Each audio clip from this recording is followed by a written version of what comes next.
So, Wes Anderson's latest film, Asteroid City. I will admit that I haven't seen an abundance of his films.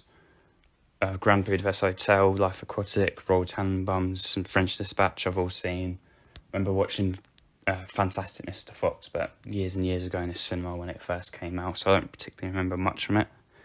But everyone I've seen I've enjoyed, it's Wes Anderson. They're all well-made and fun films to sit through and watch. His style of filmmaking is something you'll never really get tired of. All his films look great. A few spoilers throughout, but to start with essentially what the plot is, because it is quite an interesting film. You've got Asteroid City. Essentially, it's a play. Essentially, the film is a play. However, the film cuts between Bryan Cranston's character appearing and telling you the backstory about what the play is, who some of these people are. Director, the writer, a few of the actors, and it works well. So in between, essentially each act, Bryan Cranston will just appear and go and just tell you about what's going on, essentially behind the scenes, which works for the most part until I think for me the end of the third act. But I'll get a bit into that later. And of course, like with every Wes Anderson film, it's got the huge all-star cast. You've seen the posters. And it's got his usual suspects, Willem Dafoe, Jeff Goldblum, Edward Norton, Jason Schwartzman, the people that are always in his films.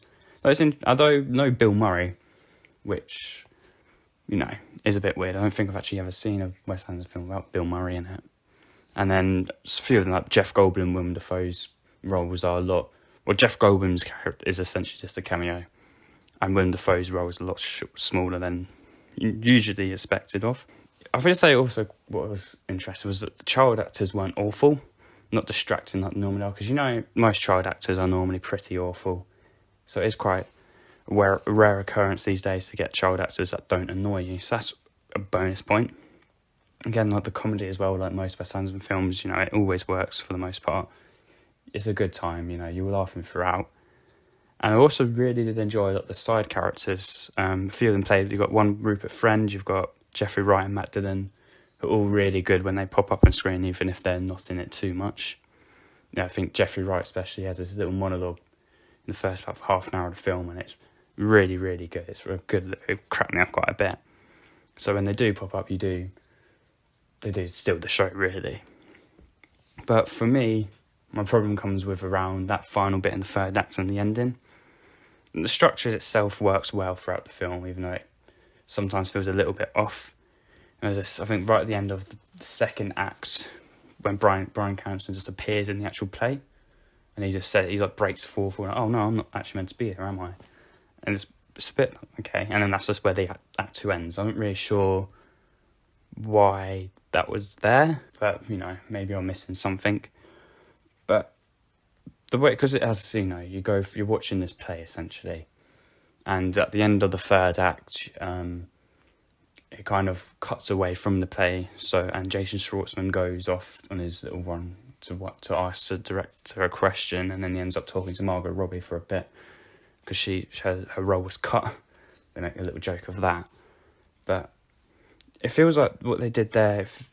I'm guessing there would have been a point to it, but for me, it felt that they kind of not really ruined the ending, but the main, what this play's building up to at the end of this third act, and it starts to go completely mental, stuff's happening everywhere, people are up in the air with their jetpack, they've got the laser gun out shooting stuff, and then he just goes and it's just gone.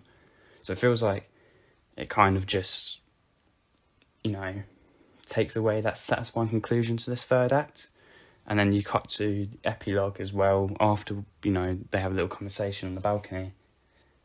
And, the ending's not awful, but it just feels a little bit abrupt, Jason Schwartzman wakes up in his bed and everyone's just gone. Everyone's fucked off, everyone's gone.